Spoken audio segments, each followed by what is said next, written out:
to hold down the I don't even know what I'm trying to say. They're able to hold down the defensive sides incredibly well. They have a higher win percentage on the defense in some tournaments, and in others they've got a little bit of a better attack. But for the Open, a 5-0 on Ascent. They've won every single Ascent map in the Open. They only lost one and closed out of 3, and they've already played against Dignitas, where they had a 1-0 victory over Dignitas. Close.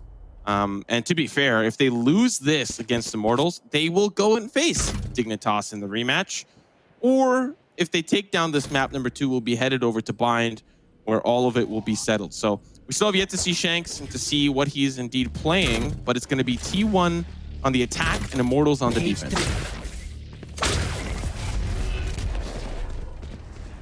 T1 looking to keep things spicy there. You see Shanks, he is going to be on the Reyna. Folks, it looks like we have things swapped on the HUD. We'll get you the correct names as soon as we can. Shanks down to 22 health already, as it looks like T1 was able to get onto the site, and they are going to get the spike down. Now it's on Immortals. Can they get the retake? They have a couple of members that have been tagged up so far, and they're down in personnel, but jcStani looking to keep things interesting by taking care of Skadoodle. Oh, what a paranoia as well there from jcStani. They're still trying to continue the push forward. 2 members from T1 wrapping around the opposite side, but they're already on the site. Brax and ACK have to retake the site that they ended up trying to retake against Immortals, who were retaking the site, and so far that kerfuffle seems to be working out. Brax with the trade, ACK. Whoa, jcStani, what a shot there through the wall, but he'll still get the defuse regardless. Immortals winning that first round, and it looks like our question has finally been answered. Shanks on the Reyna, so he's going to fill in that spot for spot up and pretty much played the exact duelist that Immortals need him to play. We'll see how much success he does end up bringing, but even on Haven, it was jcStani and Genghsta who were really topping the charts, where normally spot up would usually sit. Yeah, and you kind of ask questions around, was Shanks warm? Was he playing already? Kind of how that'll pan out. So we'll keep a close eye on that for now. T1 again on the attacking side, playing for orb control. We've seen Spyder play this aggressive side twice now. And I say aggressive loosely. He takes space, he gets info. But here it looks like they've backed off. The spike is going to be rotating over to B, where Brax is going to be first. Cage goes up, keeps him at bay. You see him, Brax firing through, and he's going to back up, but he did get tagged. So early round, T1 found an orb down towards that long side. Neptune pushes through his own smoke, but there's another smoke that ends up landing there. I thought he just barely was able to tag DaZeD there, but that's where the spike is located. And so we're seeing a classic push from T1 up through the middle and around to try to pinch in. But Neptune is the gatekeeper here. He's not letting DaZeD onto the site. Finally, he will fall. But by now, Immortals have managed to make their way back onto the site. Shanks with 3. It's paired up with Genghsta, all down to Skadoodle. But nevertheless, T1 make it very expensive for Immortals on the 4-step. Yeah, and so Shanks is warm. As we saw, no questions about that any longer. 3K on that round. He's going to be bringing a Phantom into this next round here. Genghsta's going to have that Bulldog. And we'll see whether or not jmoh buys up. Yeah, he is going to buy up. He's going to have some light armor, or have full armor, excuse me, and a Spectre all the way across with some utility to work with. Meanwhile, for T1, they've been able to buy up. They're going to have full rifles coming into this next round. Once again, Spyder playing that aggressive side on A. This time, Immortals is posturing a bit more aggressively than they have in the past. Oftentimes, they're just sitting in sight, but look at jmoh aggressively using a cloud burst to cover his flank, but then goes and checks that 50. That's gutsy. That's a gutsy call. They managed also to get jcStani back towards that cellar area. So if T1 don't check it or don't send shock darts through, they will find themselves in a little bit of a tougher spot. The paranoia comes through, but Spyder's still with 1 through the flash. Immortals will find 2 as Spyder retreats down to the 4v3. Skadoodle's been wrapping around to a relatively uncontested tree room, but the aggression from Immortals pays off with 2. And Spyder there was just so impressive. As you said, he was flashed. He was up on a corner. If somebody swings out of A main, he's done for. But able to get that kill anyway. jmoh is overwhelmed as T1 works their way into Tree Room. Genghsta still going to be holding things down with the Bulldog, waiting. As you see some of those calls come out, there's that smoke to keep the flank at bay. 30 seconds Skadoodle left. able to get a kill onto Genghsta. Player remaining. Yeah, and then they just... Man, it's just like a shooting range. You know, you got one target comes in, and then the other target leaves, and then there's another Spike target that planted. comes in. It's just T1 playing it so well. Communication well as in addition to that. Spyder up on the generator, brax down below. It's an unexpected angle there. But it's the gun round for T1. This is now the upcoming round for Immortals to see how they answer back. It is like we had highlighted early on, T1's favored on the attacking side, but they also have some good success on the defensive side as well. But if they really want to get rolling, they don't want to be in a little bit of a tougher spot moving in to this map, they need to find some success and success fast, because they lost almost 11-6 was the scoreline before Shot Up Let's fly. had some unforeseen circumstances and they had to play at 4v5. It could have ended 13-6 if Shot Up was still there. So T1, they got to get rolling early. And Immortals, a new look. 4 stacked towards that mid side, denying courtyard presence for T1. And they have that Marshall there. You've heard it go off a few times, not connecting onto anyone. And T1, not really afraid. You see them start to at least push out towards that catwalk area, knowing that's where all the aggression is coming from. But they do so anyway. You see jmoh kind of hanging around. He's got that classic there. As T1 raise a lot of ruckus.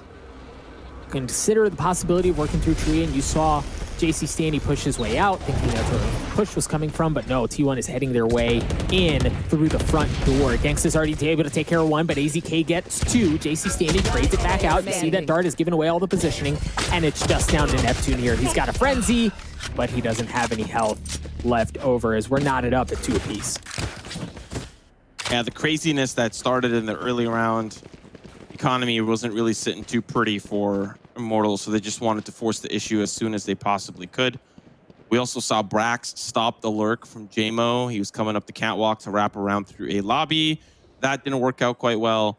And so one at a time, members of Immortals started to fall. T1 were able to hold down the A side. And I think that's where they're going to find most of their success. We see that B side execute quite often, the way that T1 work it. They send 3 up through the middle, and then they wrap around through the fruit market. But Immortals, heavy presence towards that side. They're flashed off by the paranoia, and another flash to follow for AZK. Neptune still stops the push. Can he find more success? He can. That's 2. That's 3. Neptune, are you kidding me? That's going to be 3 on the round. Neural Theft to find out those last 2, and T1 crumble.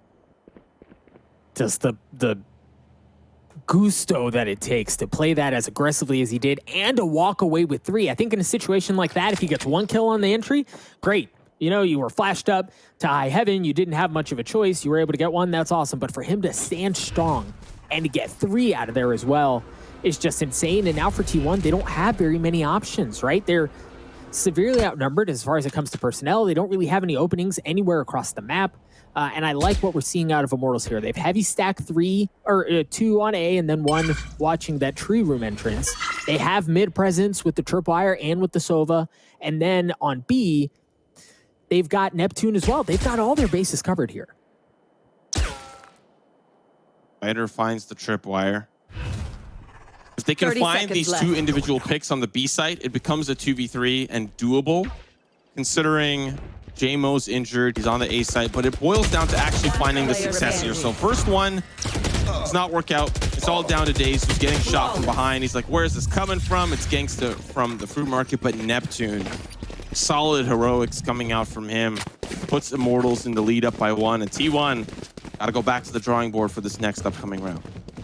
jmoh with an operator. All right, let's keep an eye on where he plays that. He had the Marshall earlier, but this time bringing a bit more punch to the situation. It looks like he's going to be holding down mid. No operator on the side of Skadoodle to trade with, but he does have that Blade Storm, so we may get something spicy here early on. You see a couple of pings from the defensive side. Up cat into tree, and that's exactly where jcStani's going to be posted up, but he backs off. You hear the Blade Storm has been used. The Hunter's Fury as well, as he's able to take care of AZK. That's a big opener, but Skadoodle, understanding the point of pressure there, goes in aggressively. does have a lot of space for T1, and that owl drone's gonna feel a little rough. Oh, he lands so many knives, but it's not lethal. Genghsta gonna walk away limp from that one with 15 HP. And despite finding that opening pick, that's not looking too good for T1. So Skadoodle still has a lot of room, at least to work with temporarily. T1 will slow things down. We've seen this from them time and time and time again. But where they end up going is the real question. Deploying drones. T1 have 2 ultimates to work with. But again, the defenses look relatively similar. The one exception is Genghsta is not going to be playing up mid this time. He's back on B site. There's a good bit of utility on the side of Neptune to ensure that nobody's going to be working their way in through B main. Wow. Jeez. That hurts. I think this was also the round that T1 don't really have the best economy to work with. Skadoodle's going to first try to entry through. Neptune's going to take him down from the side angle there, trying to get rid of that recon bolt. DaZeD will take him down. Up goes jmoh, and down he will go as well. T1's starting to make this a little bit more doable, but they still have to get that spike planted. It's unfortunately going to have to go in a little bit of an awkward spot, but that's going to be Shanks that stops it through. The dismiss coming in. And now it's the 2v2. Empress is popped. Another Lear will try to entry the site, but they're off on the side. One in the cave, one behind the triple boxes. Shock darts come through. Shanks with one. Invisibility gives him space. 1v2 as the defuse is starting to come through for jcStani. Oh, you can't see Straight through the box. DaZeD does not shoot through it correctly. And Shanks, back sight, finds the 3K on the round. T1 will now have weapons to play moving into this next round.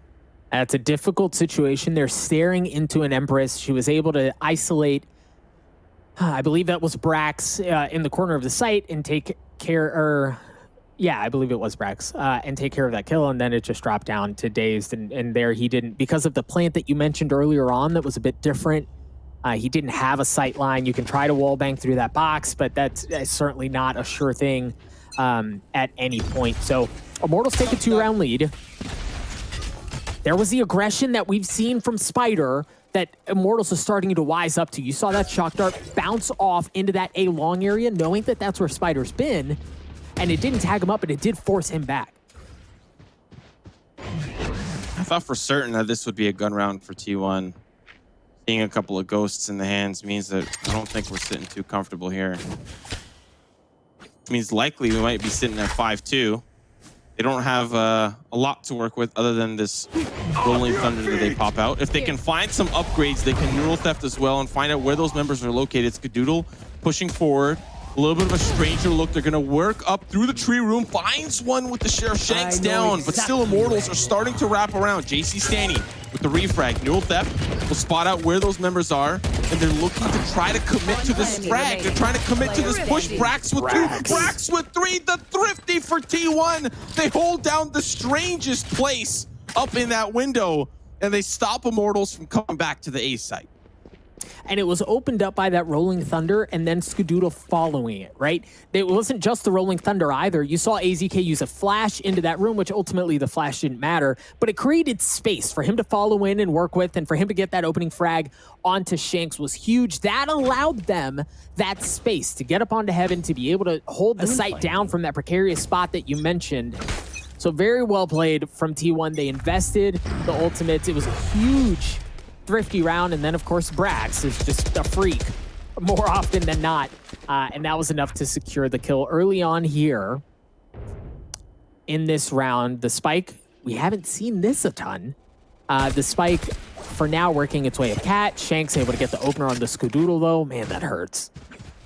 Yeah, we haven't seen that much catwalk aggression from Immortals either. So the fact that they paired up there, Shanks and jmoh, Shanks with a little bit more of an elevated position, and T1 are quite known for a push up through the middle, the wrap around through the fruit market and B main at the same time.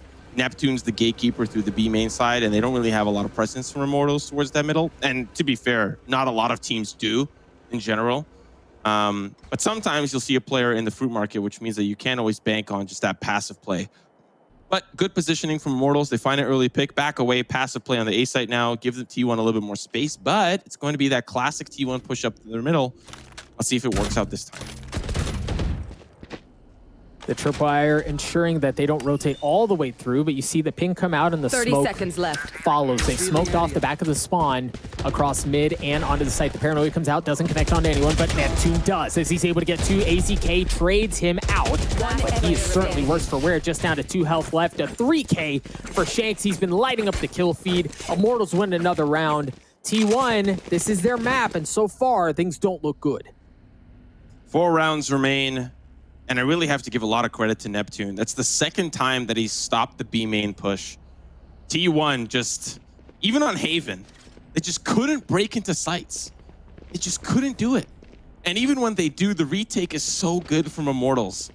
It's just like, you can't count any player out from this Immortals roster. And yes, even with the substitution for Shanks instead shot up, he's still fitting in right in with the team. It's like he never left. But let's pay attention to the round at hand. Spyder, as you had pointed out, that consistent aggression towards that A main side. And guess what? Immortals flush it out. 3-member swing, shock dart comes through, and now T1 have to once again run up their classic aggression towards the middle. And you see this time the tripwire from, I believe it is Neptune, is a bit further up, right? To ensure that they don't even, but before they even get close enough to that market area, they already know. So there's that tripwire that I was just talking about. It's been cleared out. That's going to give them some info. Skadoodle smoking out the back of the spawn. Again, like you said, this is the move that we've seen from them a couple times. A couple flashes come out. Skadoodle dashes in, flash and dash action. Neptune taken out.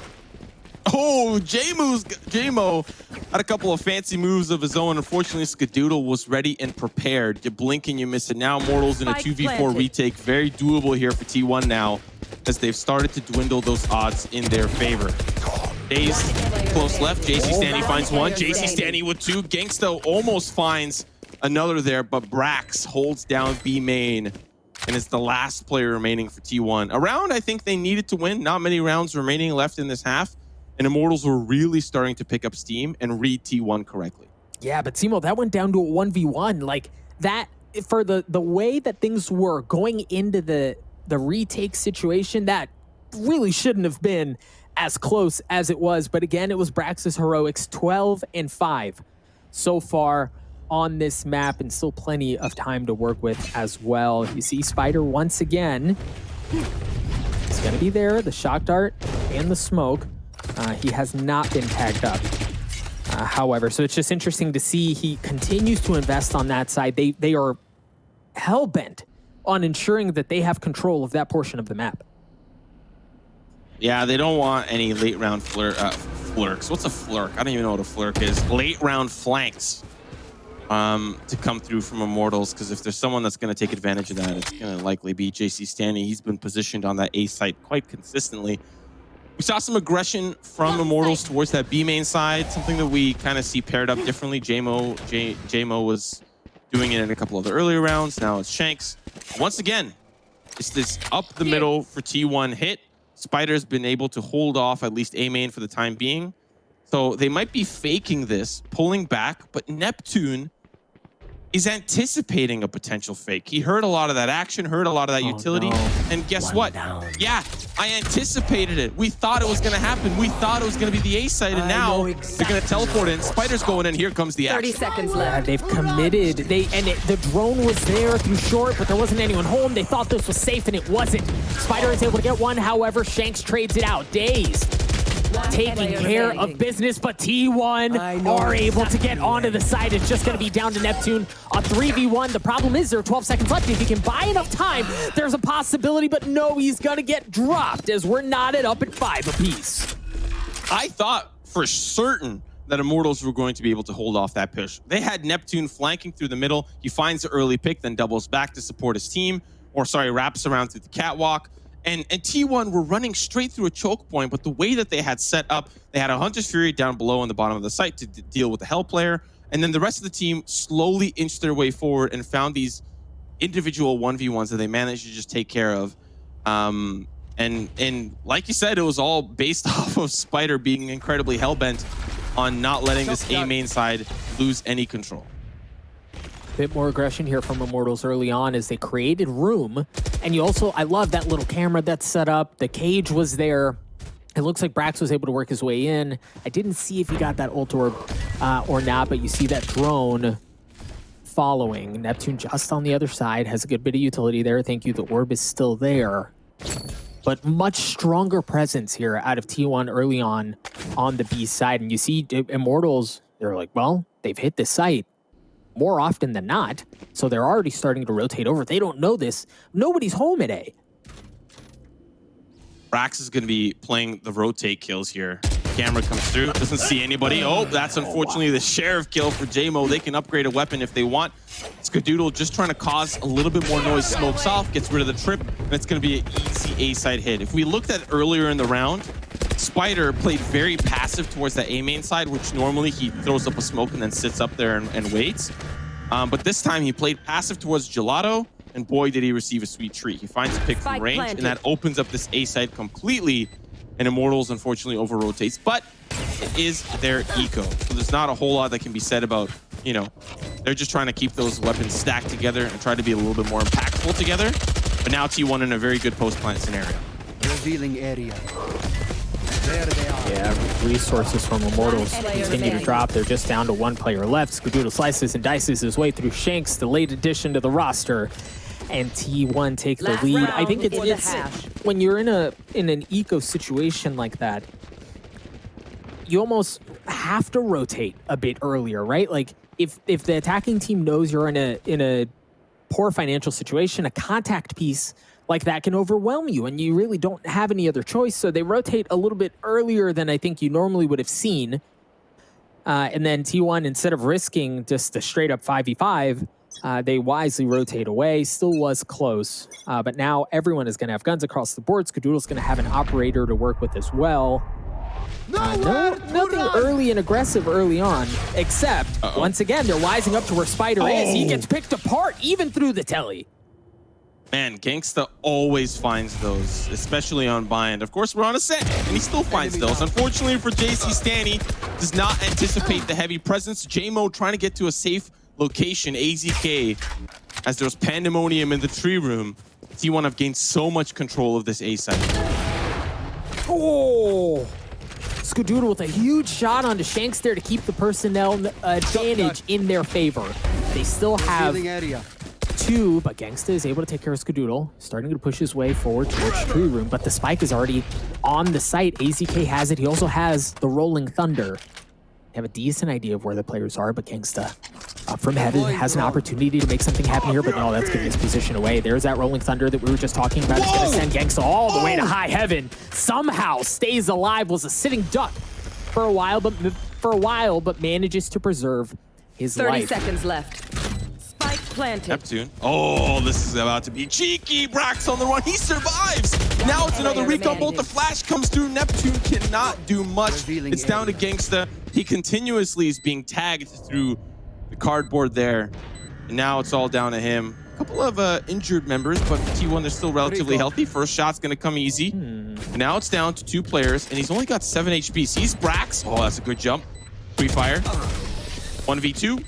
Cannot win it. Cannot clutch it through, and the half will finish in favor of T1, 7-5. Switching sides. But I know that it's completely irrelevant, but Genghsta must be like 6'10".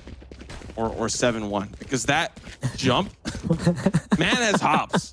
Okay, man can probably dunk. He probably played basketball before Valorant. Holy smokes, that leap!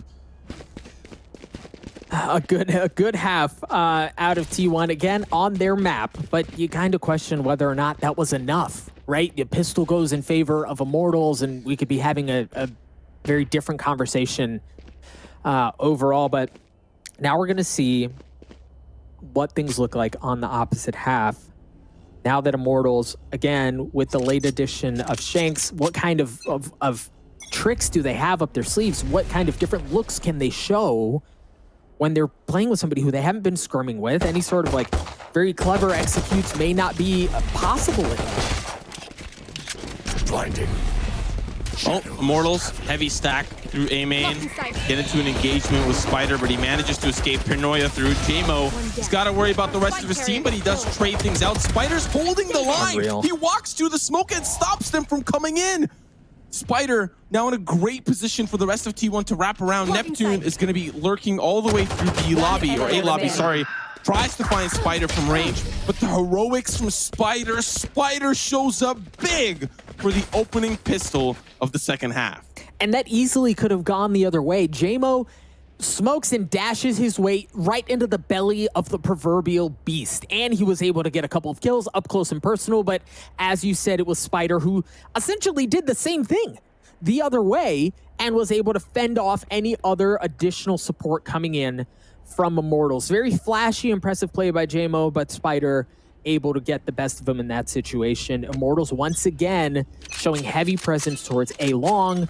They've got some defenses from the side of T1. You see that one way come through, but the dash is there. No flash and dash here, baby. Skadoodle stops it dead in its tracks. They're still trying to push in, though. Spyder's going to hold them off with the stinger, but he can only hold them off for so long. Skadoodle trying to support from range. That's going to be another shot that comes through. He's going to try to use the generator to hide. T1 hold off the push once more. He really wants that stinger moving into the second round. This is the round that we were waiting for. This is the round that matters here for Immortals. They're locked and loaded, ready to go. I don't anticipate another 5-stack push. They were just trying to, force the issue with the weapons that they had. Now this is where we're going to be looking at a little bit more presence towards that A main side, but more of a heavier look towards the B lobby or to the B main side. They've got Spike there. They've got Shanks there. And they're going to be looking for some mid control. So let's see how this round pans out for Immortals. Revealing area. Couple of smokes traded early on from the Omens, and both on the same side of the map. See that drone getting information and creating space for Immortals as it works its way up mid. That smoke is going to block things off additionally. You see, Immortals had no choice but to drop things off. Skadoodle had an operator. He's able to get Genghsta, but jmoh trades it out. Yeah, that's an important opening pick as well. Operator now in the hands of Immortals. This is their gun round, and T1 had invested into that op because you saw Skadoodle only had the Ghost moving into the second round. So it was a heavy investment, and it pays off for Immortals.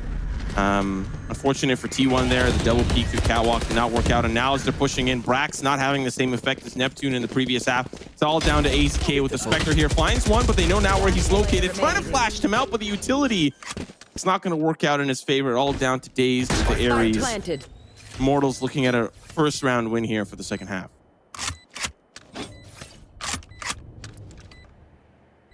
All right, T1, given the investment that they just made, well, we'll take a look at the economy here in just a moment, as the spike is surely going to go, as a spike in the round are surely going to go in favor of Immortals here.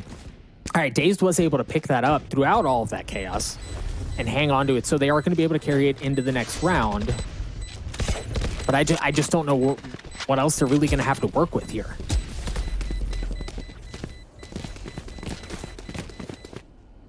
Heavy investment from T1 definitely hurts, but they've managed to give themselves enough of a lead that I think they can bleed a couple of rounds here or there, but they need to find that momentum back once they have a gun round of their own. This is likely not going to be that. Another operator bot. Okay, it's going to be the force up. They're gambling here. They're gambling here. They want to secure this one. A Bucky for Spyder, as he's likely going to play close on that A side. An operator for Skadoodle to peek into Catwalk. DaZeD with the Odin, but not in the classic Sinatra position. That's just going to be to spray through the middle, which we've seen that adaptation from a couple of players. But Immortals, 4 members strong towards this A main side. Owl drone to scout things out. We'll see if this Bucky is paid to good use for Spyder. Get out of my way! Smokes across the board, and Immortals are still going to work their way onto A. You saw the Lear come out. Spyder has been taken out as they establish themselves and get everything that they need early on. Nobody posted up in rafters just yet, but the flashes are going to come out, and Shanks has no choice but to back up. Meanwhile, Skadoodle takes the high ground with the Bladestorm as he looks for a pick. jmoh still hanging out down low. The brax is not rotated over quite yet either, so keep a close eye on that on the minimap as chaos ensues. On the A site, the spike has gone down. Nothing really happening quite yet. They're waiting so patiently. Skadoodle peeks and he gets punched in the mouth. Yeah, I like how he dropped the op for his team just in case there was a chance that they wanted to save instead. This was the force up, as we had highlighted. They want to bring that into the next round. Odin spray here for DaZeD to try to dissuade them from peeking up towards that heaven side. And they're just going to back away. There was an opportunity if Skadoodle finds a pick or two for Brax to flank, but he's just going to sit safely and save that weapon to the next round. So we're going to be up 9-7. Immortals with this crazy push in towards that A main side has a lot of pro players saying, I hate Jett, because that really was just the push in, the aggressive push from jmoh, while the rest of the team just funneled on in. And it worked out. Spike down, found Spyder. But I also think that there probably had to have been an idea on the Immortal side, knowing the economy, to say, okay, they're probably wounded. They might not have the greatest buy. Let's just hit them where it hurts. Yeah, I mean, I think you're right. There's certainly a high possibility of that. But again, they're able to carry an operator into this next round. Skadoodle here holding things down on B, as once again we see a little bit of utility use from both squads. Over by A, Genghsta's forced back. They got some intel, they got some info, but they're going to rotate away. Not a ton learned on the B side either. There's a camera there. Oh, there it is. That's going to give them info that they're looking for. Skadoodle was able to take it out, and now they know he has an operator on that side. Yeah, and that's actually where they're stacking towards as well. AZK presence towards that mid side. Spyder holding down any pushes from the catwalk, and once again smokes go down for the A main push. So Skadoodle really has to be the gatekeeper here. Here's the Lear come through. Flash as well. They're going to be on the site already. jmoh already starts to tailwind through. They've got to play the retake here for T1, so they gave that up completely. And now we're going to have to see how this retake unfolds. Oh, and I like that Skadoodle didn't play anything aggressively there. He realized he had lost control of the site, kept the operator, and backed off. Meanwhile, brax was able to take care of Big Genghsta there on the flank. That's a big kill. That's going to open things up for him. You often see him playing around that rotating area. But the problem is he's going to have to bust a move and get there quickly. DaZeD trying to shoot through the smoke. He's going to get a chance. Neptune goes in aggressively while he's in the transition and gets taken out. They're still hunkering down on the site, but they're getting flashed up and tagged up. jcStani, if it wasn't the flash, it's a paranoia now. jmoh somehow is still able to get a kill. Spyder swings. He gets two. Immortals fall apart. Skadoodle gets the last one. And I don't know that they're going to get the defuse. There's oh my gosh! Oh! 0.03. I think that might be the world record for anything that I've ever seen. I don't know that I've seen a closer one either. Yeah, I think there might be some clips up there of 0.001 or whatever, but that was close from Spyder. I was counting down the time. They didn't have a lot of time left. And I also think that Immortals, like, their setup in the post plant was a little strange. They had nobody in the cave. They were playing some pretty strange angles, but they also had a little bit of a tougher time anticipating where were T1 going to funnel in from, the left side or the right side. But anyways, T1 put themselves up at double digits. Looking at the round at hand, it's once again Skadoodle toward that beam, seeing that classic Sinatra position, spray through, tags Neptune down to 95. And Immortals are looking for some mid control here, with AZK still looking inside. The drone's going to be used by T1 around B, realize that nobody's home. And while they're not going to find anyone, they are going to get plenty of information from that. They realize that, well, it's got to be mid or it's got to be A. And, well, it is exactly on A. jmoh dashes in. You hear the Umpress has been used as jmoh tries to use the generator as cover, tries to keep alive. Brax was able to get one, but he's eventually going to drop. DaZeD from heaven has two people tagged up, and certainly worse for wear. He's still alive, however, somehow, through all of that chaos. The spike isn't even down yet, Simo. Yeah, door will go down. Now it's starting to be planted. Oh, sees one. If they can take out this player, they can push the site confidently, but now the spike starts ticking. 2v3.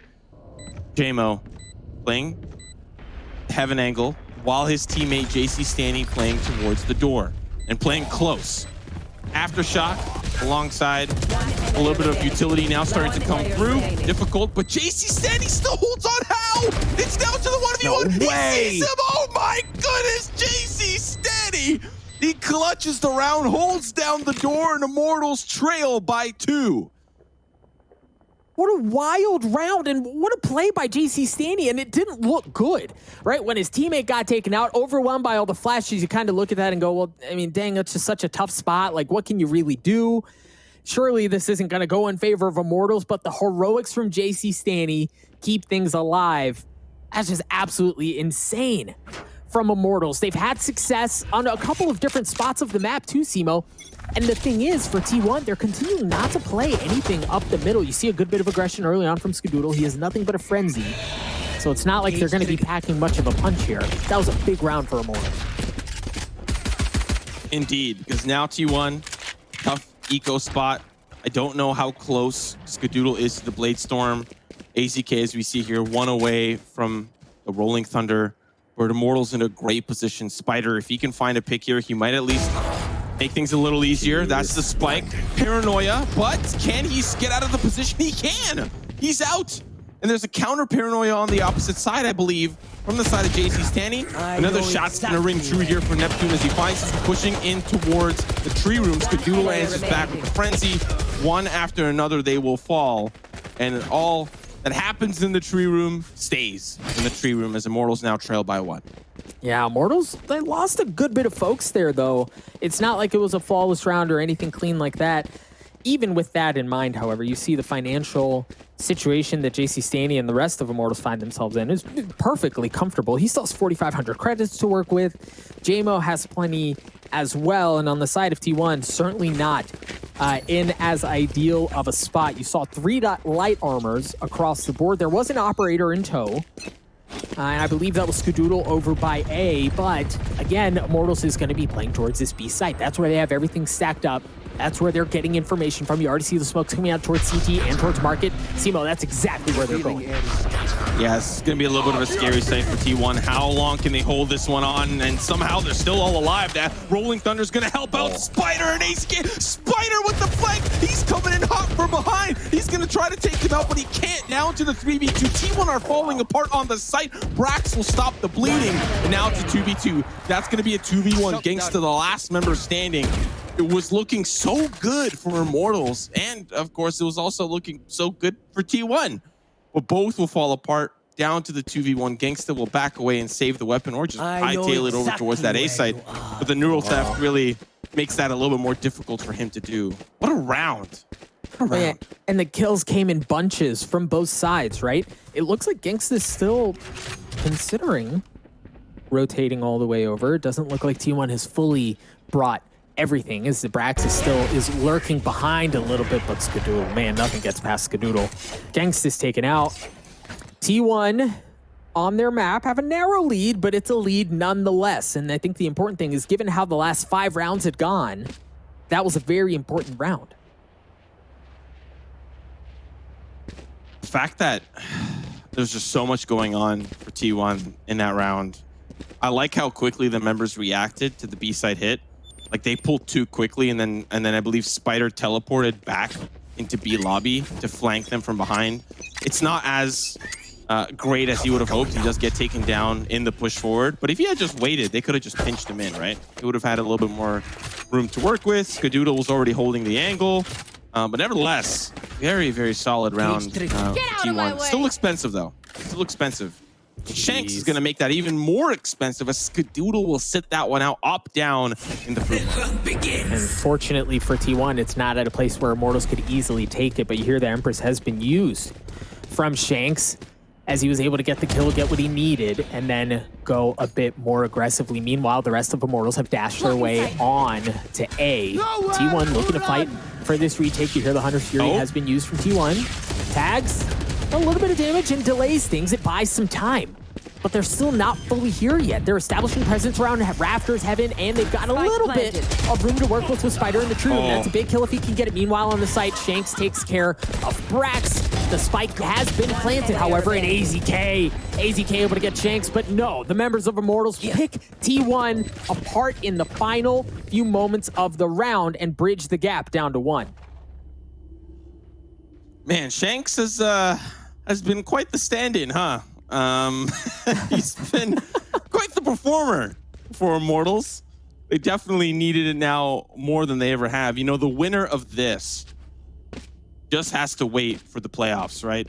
If Immortals can make it through the day today, we'll likely get an update on tomorrow to see what's going on with Shot Up. Are they going to continue to play with Shanks, whatever? But if they win here 2-0, what a statement against T1. That proves that Immortals as a whole is a well-oiled machine. Every part works well. And even if you substitute another part in, the other parts are still going to work just as efficiently. And for T1, this would be a tough series loss. A 2-0 loss to Immortals, and then you have to face Dignitas in the lower bracket. You beat them before, and you can maybe do it again. But I'm assuming Dignitas are likely not going to go on, or not going to go down without a fight. Immortals here showing a far more passive, much more conservative look than what we've seen really for the rest of the entire half, right? We saw some of the early bit of utility used in the exact same spot, but by and large, it's been hurry up and wait for Immortals here. Now we're starting to see some more of those smokes come out. Immortals have hit that site a couple of times as the presence towards mid and then through B. This time you saw a smoke over towards mid and it was just a distraction. But Skadoodle's waiting on the flank. He's already able to get 2 swings looking for the third, and jmoh rips him down from the skies. The spike is still not made it onto the A site, however, but they're starting to creep their way over. Yeah, that's a tough one Spike for Immortals. I almost feel bad when that goes sour, you know? When you don't check the wine cellar and then all of a sudden you just lose everybody. Most teams throw a molly there or something, a shock dart, something. But some maybe don't want to waste that utility. Maybe they feel like it's just worth pushing onto the site or whatever. So how often does somebody really play in the wine cellar? And how often does that actually happen? When it does, it hurts. And you're feeling that here. But it's the 3v3 eco round. Braxy's one. Frenzy's going to find him. Oh, there's another. Oh, Brax. There's one more. He jumps down, but it's not enough heroics. AZK will clean things up. Does he have enough time? Yes, he does. T1 sit at match point. Listen, I got a timer on the other monitor. I can see everything. He had time. He was fine. He was totally okay. He was fine. But match point. T1, match point. This was a little bit of a closer map than I had thought, but nevertheless, T1 could take us to map 3. Yeah, Brax with that frenzy, and it was stacked off of the flash from AZK that allowed him from up in heaven to really cause havoc, right? To wreak havoc all over Immortals, and then maybe he plays that last kill a bit aggressively, doesn't wait for the second flash from AZK, which AZK was able to use to secure the kill. Either way, T1 were able to net the round. As you said, they find themselves on match point here, and look at the aggression that we're already seeing out of Skadoodle. He dashes his way all the way into mid. The Hunter Series is going to come out as well to try to create space on A side, because that is where Immortals is going. Yeah, look at them starting to wrap around there. Blood-thirsty. Sharks in the water, and they smell their prey. Shock darts come through. Spike planted. But now it's the 4v5 retake. Rolling Thunder available, and you'll likely see some of those heroics come out from AZK. Where will he set it up is the real question. Genghsta, pay attention on your minimap to see how he flanks around towards the catwalk side. He needs Immortals to buy time. That's all he needs as the spike takes down. Continuing to create space. Oh, Shanks stops it. He had the Rolling Thunder. He tried to use it, and Shanks says, no, sir. That will not be a factor here, but Immortals is just down to 1. Brax looking, hunting, trying to keep Genghsta out. Brax is able to drop. However, it's going to go down to 1v1. The spike continues to tick. He needs to defuse it. He needs to find the frag, but there's not enough time. He's just buying time. Genghsta, he gets taken down, but there's not enough time to defuse Immortals. They keep it within 1. Oh, and DaZeD dying there was so close to getting out. But again, the margin for error grows smaller and smaller for T1. Immortals, they're going to have plenty of guns. Armor's going to be a bit lighter, but they're in a good spot here. Meanwhile, on the side of T1, you have an operator in play. You don't have a ton else. A Stinger, a Spectre, there is one Phantom in the hands of AZK, but they don't. This is not the punch that they want to have, bringing things down into this last round before potentially going into overtime. One more shot. We've seen Eminem rap tons about one shots, one chance, one opportunity. This is T1's chance to not let this go to overtime. And the weaponry is less than ideal for some, more than ideal for others. But now the Empress popped here for Shanks. He needs to find a lot of success. Lear comes through. That's AZK down. Phantom out of commission. Brax will fall as well. It is pandemonium. Jeez. And Immortals taking a page out of T1's book. The classic mid push up. Split off into the fruit market. And now it's just down to Skadoodle. Drops down into Broza. Has the op. Almost a collat. But Immortals with a near flawless round tie us up. Ladies and gentlemen, we're going to Switching overtime. sides. Oh, baby. Overtime. Oh, baby. Again, this is T1's map, right? Like you talked about how if they lose, they're going to have to face Dignitas, and really for either of these squads, so it's going to be the outcome. But T1 historically are better on this map. And again, when you think about that, and then you think about the 4v5 and how ShotUp wasn't able to play and how Shanks comes in as a late addition, and are they still going to be able to do it? Shanks, as you said, has done just fine for himself, for the rest of Immortals, and they really are in a position here to take this map away from T1 and potentially 2-0 them. Which oh no, Bach and Van Silly did go that way. Dang it. They're gonna, they might get the prediction over us. One last thing to call out: there is an operator in the hands of Immortals. They're not going to be buying armor or anything like that. They're investing big on that gun. We'll have to see if it pays off. Mid aggression, because they know how T1 love to push up through the middle, and Immortals never played aggressive towards that mid side. So the fact that there aren't too many options for T1, they're going to default back to what they know best. Sees Phantom there. Oh, he backs away. How much time does he have? AZK with the swing shot's gonna be good. Tailwind out. Bada bing, bada boom. Immortals start with the man advantage. Yeah, no flash, no smokes, no nothing. And AZK gets punished for it. Now they're gonna have to back up. As you mentioned, they like to go up mid. That's not an option here. You see a couple smokes coming out towards tree room as they mull over the possibility of working their way through tree into A. But so far, it does not look like they've committed. And the interesting thing is here for the side of Immortals, it's not like they're taking a ton of space elsewhere on the map.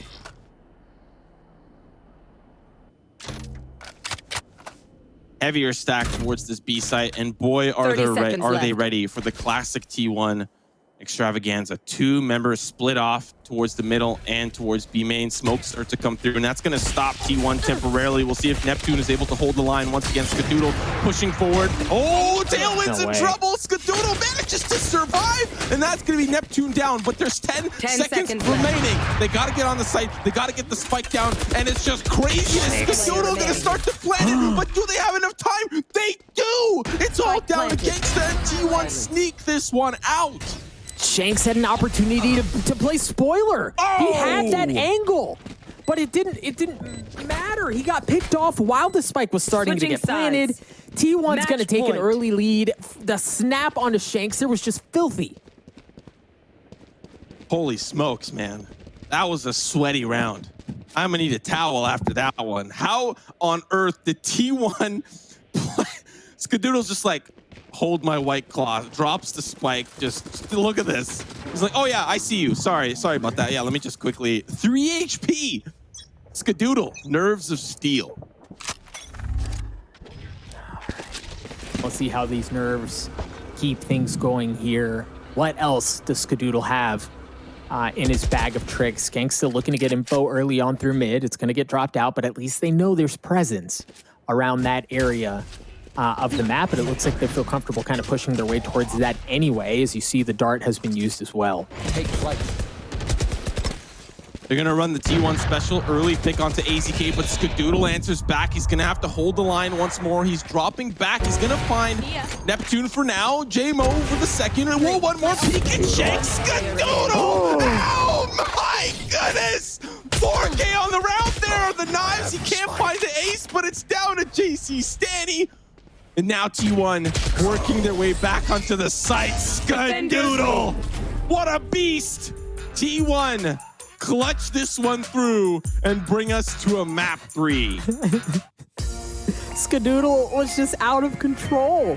We're gonna cut to a very quick break. When we return, we'll get reflections back in there. We'll break things down. Folks, don't go anywhere. Map 3 just on the other side of this break.